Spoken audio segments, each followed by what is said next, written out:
Rain fell softly that morning, and it felt like the sky was crying for someone inside a small apartment. Clara sat by the window in her wheelchair, her fingers moving slowly across the cold glass. Her husband, Ethan, stood behind her, restless and distant. Clara said softly, "You are leaving again, aren't you?"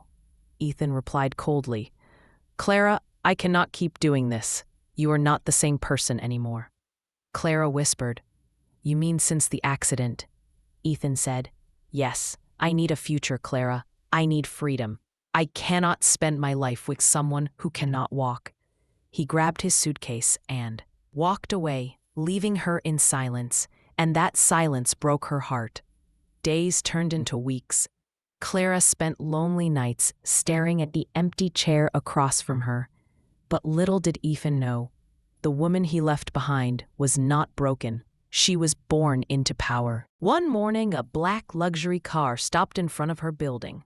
A man in a dark suit stepped out and said, "Miss Williams, your grandfather's estate has been settled. You are now the sole heir to Williams Global Holdings, worth $5.2 billion. Clara froze, unable to speak. Her grandfather had once told her kindness is the rarest form of strength, and now she understood what he meant. Months passed. Clara began to heal. She took therapy. She learned to smile again. She created the Phoenix Foundation to help people with disabilities. She found her strength in helping others. Then one morning she saw a headline on her phone. "Businessman Ethan Cole to wed model Vanessa Stone. Grand ceremony this Saturday." Clara smiled faintly and whispered, "So he found his future." The wedding day arrived, filled with luxury and laughter. Ethan stood proudly at the altar, waiting for his new bride, when suddenly the sound of a roaring engine filled the air. A black Rolls-Royce Phantom stopped outside. The crowd turned their heads. As the door opened slowly, Clara stepped out, dressed in a silver gown that shone under the sunlight. She walked gracefully, her every step a statement of strength. The guests gasped, whispering among themselves. Someone said, "Isn't that his ex-wife?" Another said, "She is walking. Look at that car." Ethan froze, unable to believe what he saw. His voice trembled. "Clara, you can walk?"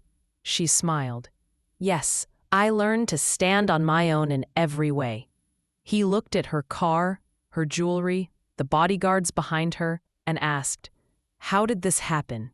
Clara said, "Turns out I inherited something after all. My grandfather's fortune and his strength." The hall went silent. Vanessa looked confused and whispered to Ethan, "You said she was gone." Clara looked at her gently and said, "I was gone, but sometimes being broken teaches you how to rebuild stronger." She turned to leave, but stopped for a moment and looked back. "One last time," she said softly. "You left me when I was nothing. Now I have everything except you.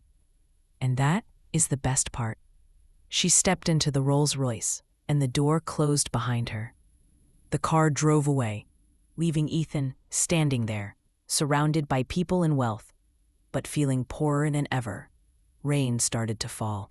Again, as he looked at his reflection in a champagne glass and realized he had lost everything because he could not see beyond imperfection.